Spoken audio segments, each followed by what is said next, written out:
Il-vot dwar il-liġi taż-żwieġ tefa' f'dilemma ġdida lill-Partit Nazzjonalista. Fil-waqt li kif irrapportat il-ħadd hemm deputati li esprimew internament in-nuqqas taqbil tagħhom b'dak propost, ex-deputati li m'għandhomx idhom marbuta bid-dixxilpina tal-wieq parlamentari dak li jaħsbu kitbuh pubblikament. Fuq qudiemnet reġa' hemm l-eks-Ministru Tonio Fenek li fl-aħħar elezzjoni ma kienx kandidat.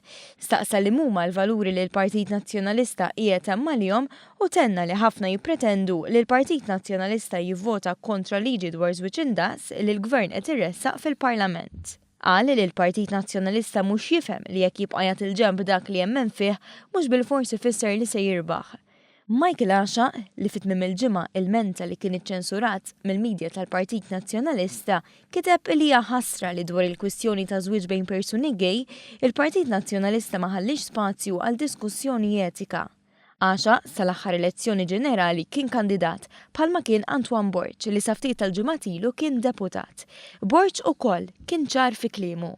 Qal li d-dixxilpina tal-partit m'għandix tkun hemm bi prezz għal kuxjenza.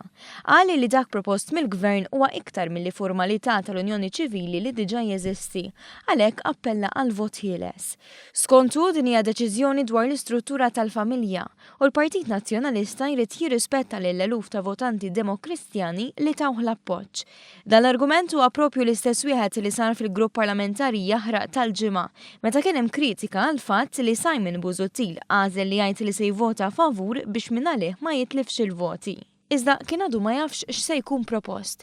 Id-deputati qalulu li dak propost imur lil minn dak li immaġina hu meta qal li liġi se tifformalizza l-Unjoni Ċivili. Wara diskussjoni taħra ittieħdet l-attitudni li issa ma kienx hemm xi jsir u allura l-Partit Nazzjonalista se jivvota favur, għalkemm mistenni jipproponi emendi fi stadju ta' kumitat.